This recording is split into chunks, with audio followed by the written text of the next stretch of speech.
Welcome to the Law School Admissions Simplified Podcast, where I talk about all things LSAT, law school admissions, and life related. I'm Ben Parker, and I do LSAT prep and law school admissions full time.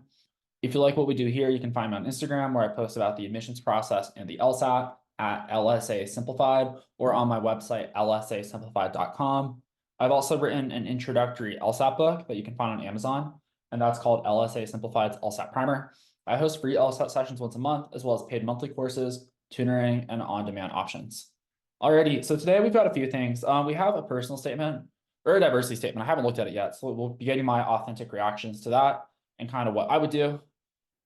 There's also a talk we're going to talk about with regards to kind of some of the other admissions podcasts. I've been listening a lot to the Miriam and Kristi one, and it's interesting because they have some good takes, but I think they also have a lot of blind spots, and I just want to go into depth on that. We'll also talk about whether or not you should apply before you have your LSAT score, and we'll take a quick visit to a few LSAT related questions on Reddit. Okay, so the first thing we're going to talk about is kind of the Miriam and Kristi podcast, which it's interesting because everything they say, I believe, is largely true and good, but they seem to miss a lot about the process as well. They seem to always talk as if everyone has a chance at Harvard and Yale, which is just fundamentally not true. Like, unless you have certain numbers, and they talk about how it's holistic and how it really comes down to your essays and resumes. And basically all they talk about is essays, resumes, addendums, which, yeah, are important. But if you look at the reports at Yale and Harvard, they're only accepting people with a very narrow range of numbers. So I think they really do a disservice by not talking about that. And how, yes, obviously I'm not going to say that essays don't matter and resumes don't matter, but they almost pretend as if the numbers aren't that much of an aspect of it when it's clearly a necessary condition to get in. Yeah, it's not sufficient. Simply having a high LSAT score or having a high GPA will not get you into Harvard or Yale, but the idea that you can apply with really any number and they're really going to consider you is just not true. I don't know their process, but I have to think if they're getting a 155 3.0, they're not spending hardly any time on it. I'd be surprised if they even read it. I think there is a filter that these applications have to get through, and that's an issue I take with them. They also really, I think, kind of talk people up, which is good. Positivity overall as a idea is, positive. I'm not going to argue against that. But they seem to leave this impression that if you just craft your narrative in the right way, you can get in, which I don't think is true, because they are looking for a certain kind of person. And if everyone could get in, then their job would be stupid. There wouldn't even be a purpose for it. If everyone could get in, what are you even selecting for? Why even have an admissions process? The admissions process by definition is selective. They are selecting against people, they are selecting for people. And yeah, sure, there are people that could have gotten in that don't get in because they portray themselves poorly or whatnot. But at the end of the day, they are trying to find people who will be good law students and who will, succeed at their school. So being authentically yourself will not always help. Sometimes who you are is not who they want. And yeah, so I think they have a pretty, and it's not that anything they say is untrue. I should have pulled specific examples of where they say things that I think kind of leave things out. I'm not going to say lying because that's too strong. And I was thinking the phrase lying by omission, but even that's too strong. I'm not going to say they're doing that. But it really is, I think, such an overemphasis on the essays, admissions process, all that stuff. And I think ultimately it comes down to a few things, which is one, they're not on your side. They're on the side of crafting the best applicant pool that they can get, which, yes, obviously that can align with you. It's not that it's mutually exclusive, their goals can align with you, but they also don't always align with you. Sometimes they want you to authentically spill the beans on who you are so that they can reject you because you let up who you really are and it's not who they're looking for. So that's one thing that's out there. And then beyond that, they're looking to craft the best class for Harvard or Yale. You should be wanting to go to the best school for you. I think they're good about not promoting their schools over others. They make a habit of not talking poorly about other schools, which is good as a general practice. It's nice to see that they're doing that. However, what they don't really do is really talk about how yeah, I lost my train of thought, but you have a lot of power in this admissions process. You don't have to go to Harvard, you don't have to go to Yale, and they seem to talk as if everyone has a chance there. And that's really my issue, is that not everyone has a chance at Harvard and Yale. Very few applicants have a chance at Harvard and Yale because you need these numbers. You need to get in the door first. And they really do, in my opinion, make it come off as like, yeah, you can have numbers deficiencies if you overcome it with your story, which sure, on the margins, maybe that can happen. But the idea of, I mean, let me just look up how many people got admitted to Yale last year. Just again, okay, so this is the 2022 509 report, so it's a little outdated, but they had 236 people they admitted. Out of those, how many of them were like way below the numbers? Maybe 5. Like, let's be real here. They're not stretching a ton. Because also, what happens when they do admit someone well below the numbers? They go to Yale. Like, someone who was not expecting to go to Yale that gets in likely goes out. In fact, 71% of people attend Yale that get admitted. So most of them that get accepted get admitted. And Yale knows that. They know that they're at the top of the mountain. No one else is with them, despite what the other schools say. So yeah, I don't know. It's one of those things where I think it's largely a good resource. What they say in terms of writing, in terms of showing and not telling, keeping things brief, not oversharing, all of that's very good. So listening to them for writing advice, I cannot recommend more. As far as kind of the negotiation and power standpoint, where I don't know, they seem to hold law schools like this highfalutin, very powerful thing. And like it can be, and their schools are good schools. They're some of the best schools in the country, obviously. But just be aware that like these essays, they're good and all, and you should do your effort because they do get read. And it's not that they're unimportant, but you have to get in the door first. So make sure you're hitting your metrics of LSAT and GPA. Don't be delusional. And I find that people end up being delusional having listened to these podcasts because they think that, yes, my numbers are well below medians or even the 25th percentiles, but they say it's a holistic review and my resume is so good and I have a really good reason why I have a low GPA, which is funny because they even say that that is something not to talk about. Or they talk about their personal statement and like, yeah, it's fine, but you really think, it does come down to the numbers primarily, and the holistic review is after that. And I think why they have kind of such a blind spot is because they're at Harvard and Yale. They have an abundance of qualified people, which is not true at most law schools. Most law schools do not have an abundance of people with the numbers they're looking for. So at Harvard and Yale, the holistic review is true. What they don't say is that the numbers matter too, which they absolutely do. The numbers matter a ton, and they really downplay that, in my opinion. And then on top of that, this really falls off once you get further down the rankings because like at the average law school at Oklahoma State University, they don't have an abundance of people with 170, 3.8 pluses.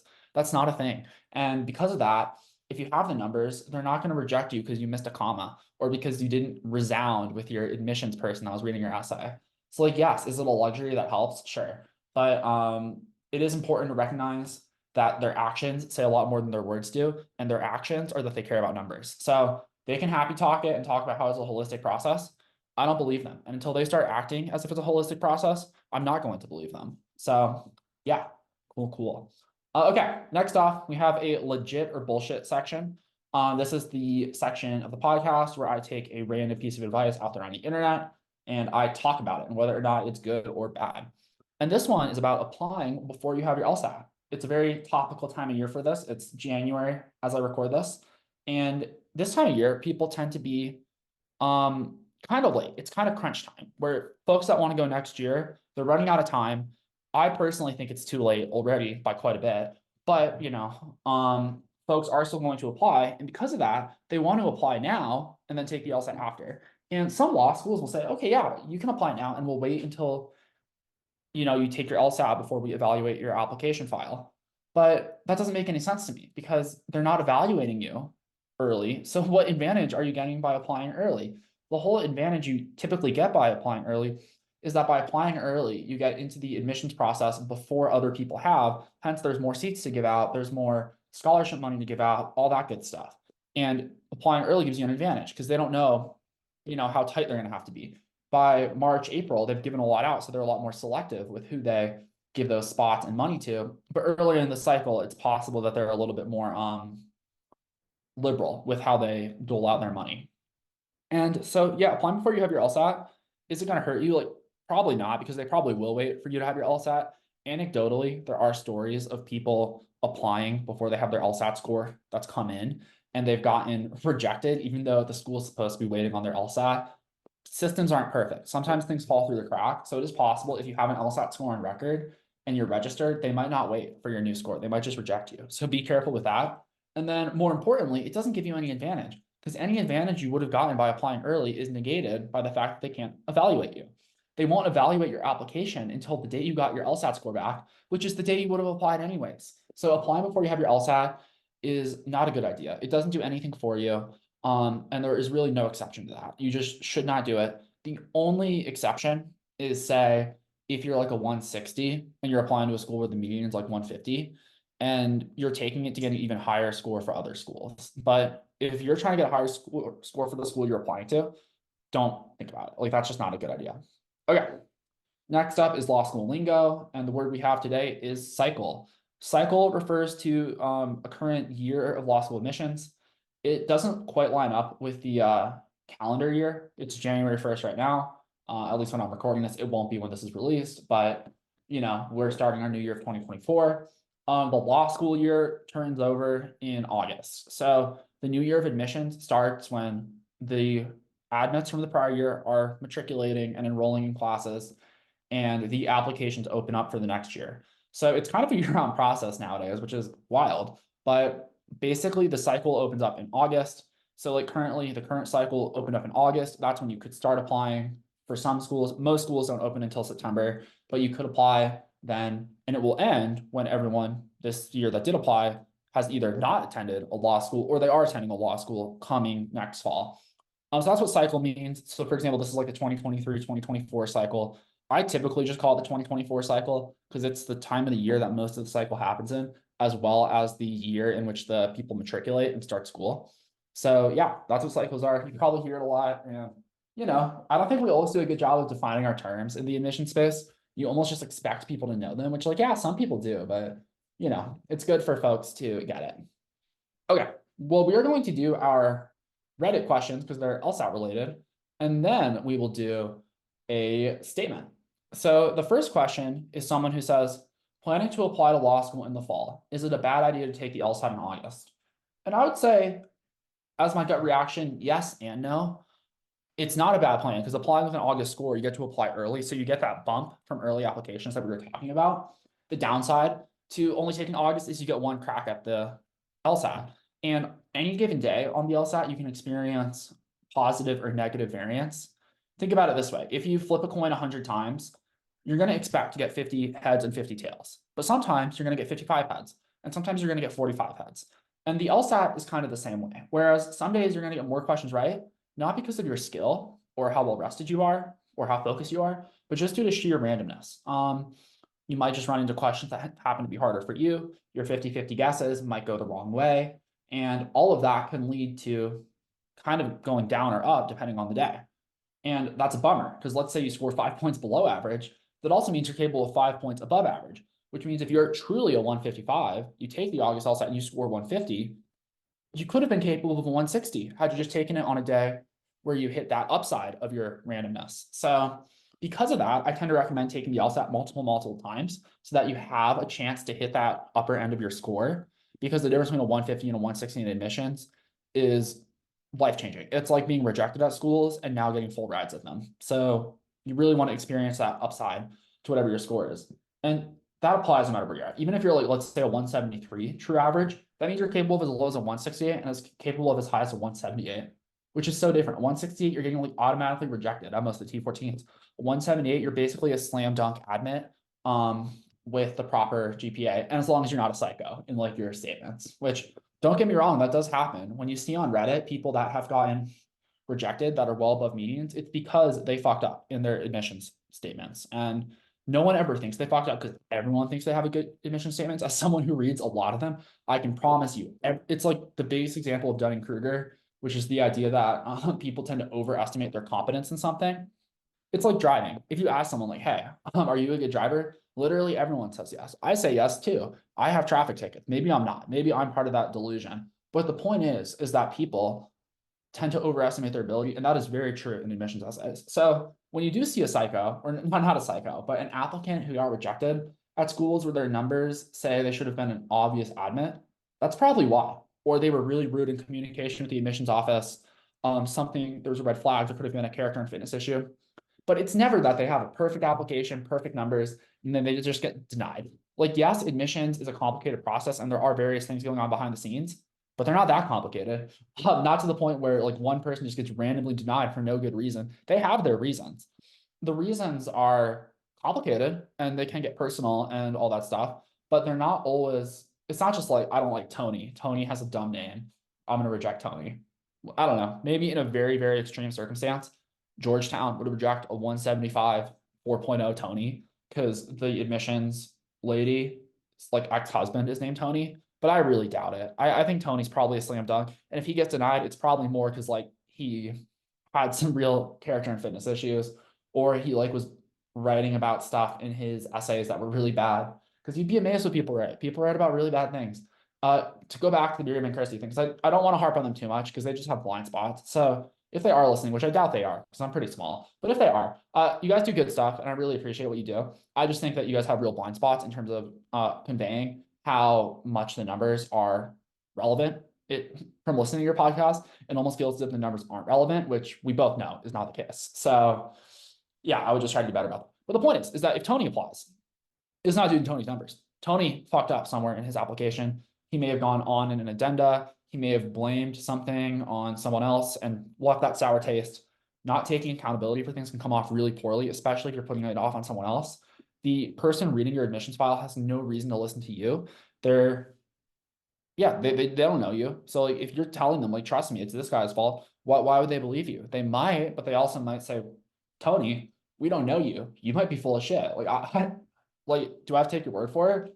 Kinda, and they might, but that's why I like to never leave room for them to take your word for it and just give them facts. So they can't deny facts. Okay, but back to whether or not you should be taking it in August. I kind of got on a tangent there. So yeah, this person's planning to apply law school in the fall, planning to take the LSAT in August. Let's see what else they say. I haven't started studying properly yet, but I got a 155 on my diagnostic test with -11 on logic games and -8 on reading comp and R. So that's a very high diagnostic. If they just fix logic games, they're going to be in a great spot. And they probably should take it with logic games and just fix it. Because with only -8 on reading comp and LR, they're going to quickly improve there. And -11 on games is actually really high. I think I was like -16 and I figured out games so fast. So this person is likely to be like a true, they can get to 170s by like June. I don't see why not. They continue. I had no idea how to approach LG and feel like I could have gotten a higher score if I didn't have to take it. Right, because you didn't know how to do it yet. But once you do know how to do it, which won't be hard for you, for this person, you're going to crush it. So you should take it with games. I'd like to take the exam once they get removed in August so I can save time on studying. Yeah, you're studying for reading comp and LR are going to take you longer than you're studying for games. Even though you have fewer questions to pick up, the understanding is going to be harder on those ones. So, I mean, this person's going to do fine either way. They're going to get a high score with reading comp or LR, assuming they study properly. But I think it'd be easier with logic games. So they continue. I'm reaching for 175, though I could live with 170 because I want to apply for T14s if possible. Yeah, and I think that's totally reasonable given where you're starting. I think you should aim for the stars. If I do consistently well on practice exams before then, is it reasonable to just take it in August? Or should I study for LG and take the LSAT before then, just in case? Yeah, I mean, I won't read all the questions because they phrase it several different times. But basically, I would say, yeah, take it with logic games. I mean, obviously you want to study and see if you can get there, but I suspect that this person will get to logic games within a month or two. And once they do that, if they can perfect RC and LR, getting that 175 will be much easier than if they try to do it in August, because getting a 175 is so much easier with logic games than it is with the other sections. The other sections are not as perfect as the others. So I would really try to get that done. I'm going to start DMing people and let them know that like I addressed their question on the podcast. But yeah, hopefully that helped. If I were you for this person, I would really plan on taking it in August.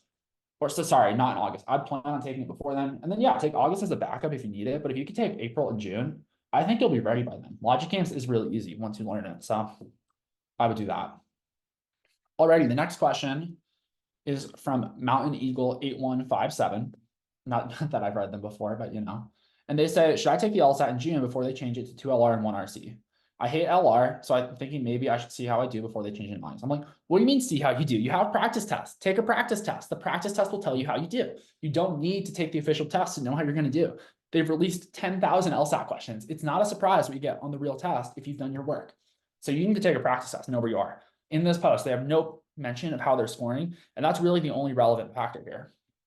They said, I guess it couldn't hurt, but the tests are $222. Not the free ones. Like, what are we doing? Registering for an actual LSAT. when we don't know what our practice test scores are. I don't know if they've just left out this information, but they really should take their practice test and let that guide whether or not they take August or June. The information is all available. You can take the test in its current format, and you can take it in the format that it will be come August, just by removing games and adding LR. This is not a mystery. You can know how you're going to score. So take those practice tests, and then based upon that, make your decision. So it says, it makes me wonder if I should just wait until after August and study LR harder instead of studying 3 different exams. Side note, I have plenty of time taking the exam multiple times before applying to law school. Yeah, so it's good they have lots of time. I mean, maybe, I think it depends on where you're at with LR. If you're like -5, then yeah, you could probably take it without LR. If you're like -15, you're never going to get LR to where it's perfection in all likelihood, which means that you should probably take it with games, because you can learn games. Anyone can learn games. So if I were this person, it really depends on where their numbers are at.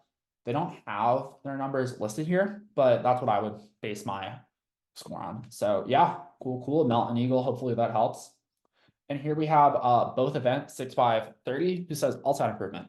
Hello, I'm studying for the LSAT I have in 2 weeks, and I'm looking to improve my score by 8 points or 8+, which my initial reaction is, why 8 points? Like, why is it such a low threshold? People regularly go up 20 to 30 points. Why are we talking about going up 8? Well, yeah, 8 points is a good start, but that shouldn't be a finishing point.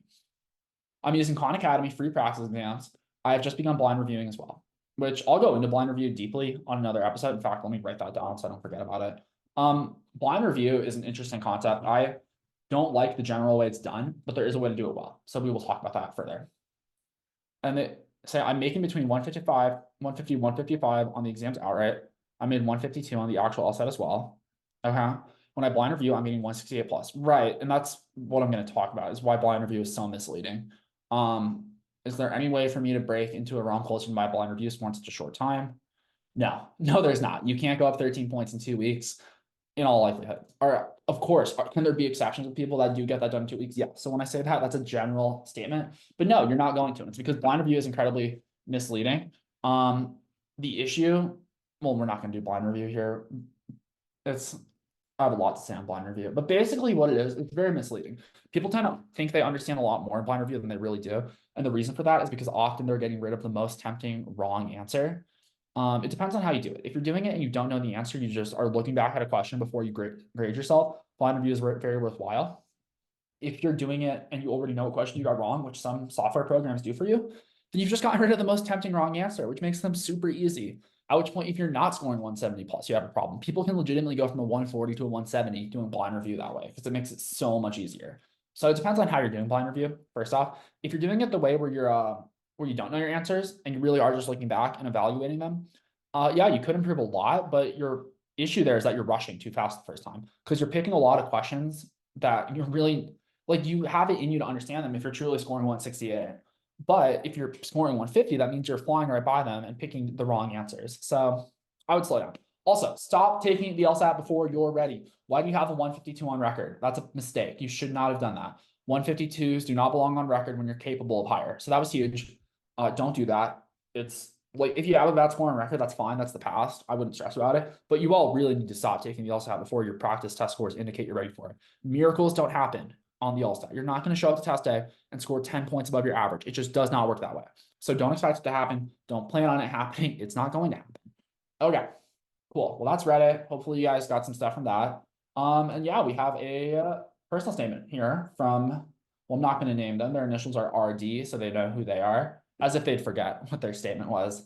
But I'm going to pop that open. It is a personal statement, and I have not taken a look at it. So let's dive in. Okay, so personal statement. In society, quote, scale of justice means the balance between justice and mercy. However, I believe that justice has been tainted. All right, so we're leading off with saying justice is tainted. We don't know anything about you. We just know what you believe. Generally, I don't want to know what you believe. I want to know what you do. If you've led activism to change the law, talk about that. However, just having opinions on stuff doesn't really qualify you to be a lawyer. So, okay, so far, not great. In order for society to have trust in a justice system, that system would have to protect and ensure that justice is distributed fairly among the people. All right, so I assume you're making an argument that the justice system is not that. However, I would not talk about that because, you know, this is about you, not your opinions on the justice system. So you gotta be really careful. Growing up, I've always felt like I needed to advocate for myself, even in unnecessary situations, while wishing I had someone to advocate for me instead, which, like, yeah, that's fine. There's nothing wrong with that, but it doesn't make you a lawyer. Like, having this past opinion on, or I mean, not opinion, but history of wanting people to advocate for you. I don't know, like it's tough, but like who cares? It's just not relevant to law school admissions. You're trying to convince the law school why they need you as a part of their incoming class, and you haven't done that here. You basically just said that you don't think the justice system fairly protects us all, which like, okay, sure, I think you can make an argument for that, but no one cares in the context of what this document is for. Are you gonna say being a victim of SA? No one knew because I thought no one would believe me due to the fact that I was only 8 years old. Yeah, really tough. That sucks. That's oversharing. That doesn't belong in your personal statement. And it almost feels as if it's pleading for admission through pity. And you don't want to do that. You want, like, I'm sorry that happened to you, but you want to get into admissions not on the backs of that, but on the backs of something else. And I understand that people want to add it for context, but you don't need that context. It's oversharing context, and it does not belong in a professional document. So I would cut that. Being that young and having that experience, I then made a promise to myself that when I'm old enough that I would make certain to serve and advocate for victims who've had that experience. So show yourself serving and advocating. Don't talk about it. If you've done advocacy and stuff, talk about it. Don't like talk about what you plan to do. What you plan to do, anyone can say. I plan to be president. I plan to be on the Supreme Court. Literally anyone can say that. I plan to start a nonprofit. Like, and for what it's worth, none of this is true. But the point is that anyone can say what they plan to do. So it's very not powerful. Okay, continuing. As many individuals would like to deny, this happened way too often to young girls, but they are often afraid to speak due to the fear of receiving injustice, and I would like to be part of the percentage that victims trust to advocate for them. Yeah, show yourself doing that. Don't talk about it. I mean, do talk about it in a way of showing yourself helping people. That can be appropriate if you go there. But so far, I've basically cut that whole first paragraph. All right, let's see what else we got here. See if there's anything else that we can use. To be born and raised in a country that has little or no care about justice and injustice is disheartening, which has impacted my interest in pursuing a career in law. And she's not referring to the US here, she's referring to Jamaica. Jamaica is where I have called home for 19 years, a beautiful island that will always hold a space in my heart. However, I'm saddened that crime, violence, and injustice has taken away the spotlight from the beauty of the country. And yeah, all that's fine, but like we still learned really nothing about you other than you come from Jamaica. But coming from Jamaica does not qualify you to be a law student. We need you to be a kick-ass person, and I don't know that you're a kick-ass person though. I feel bad for you, but you haven't given us reason to admit you so far. All right, continuing.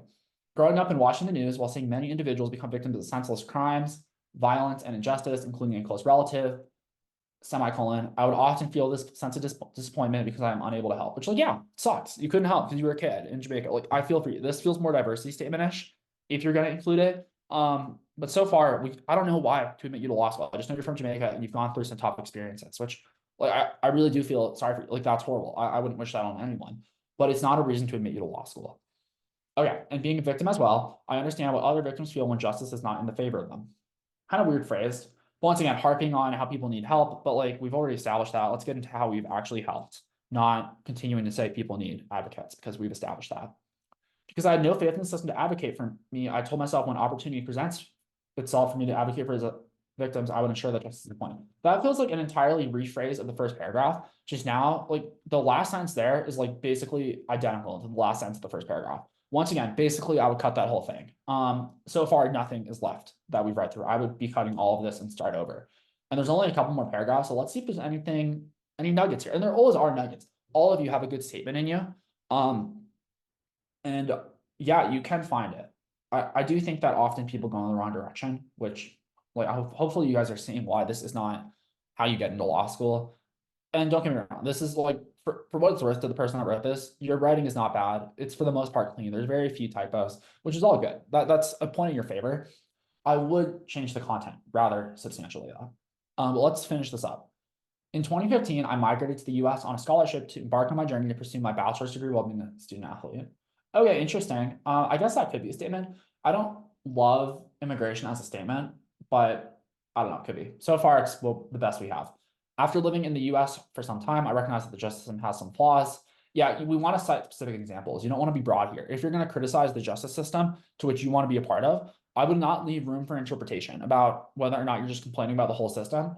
I would get specific here. I mean, you don't want to get, but it does get tricky with getting specific though, because if you get specific, maybe the person who's reading your file disagrees with you. And so it's a high risk, high reward strategy. If it resonates with someone, yeah, it can work. I don't think it will resonate with people. Generally, I think complaining about the justice system does not belong in your law school applications. You can have precise, I don't want to say complaints, but maybe gripes with the system, but just a broad has flaws. I don't know. It's can only be interpreted negatively, in my opinion. whereby in my perspective, individuals who commit a crime do not get the punishment or sanction they deserved. Okay, interesting, because I think in our system, some people get overly punished, some people get underly punished. So just saying that we don't punish people enough is broad. And we should probably rephrase that or get more specific. As well as the victims does not get the justice they are entitled to. I don't think that's a sentence. Yeah, as well as the victim does not get the justice they are entitled to. The first part of that feels off, as well as the victim does not. Yeah, I would rephrase that as well. This is very frustrating to me because the victims felt like the justice system had failed them to an extent. We want to talk specifics. Just talking about how victims feel failed isn't good enough. I don't disagree with your sentiment necessarily. I don't love that this almost feels like it's leaning towards retribution, which I don't know. I'm not a big fan of like retributive justice. Don't get me wrong. I'm not some like crazy Soros DA. We're not going to punish crime person, but I don't know. Punishing crime and like wanting to like punish them doesn't seem to be the most enlightened way to think about it. It's not very forgiving and like understanding of people. And like when you say that people aren't being punished enough, I don't know that that's the direction I would go in. I probably wouldn't be talking about any of that. And I should clarify real quick because I kind of got into the whole like my stance on justice. I don't know. I'm very into kind of the like if you really ever want to know what I think politically on something, you can get a pretty good idea by looking at what Sam Harris thinks.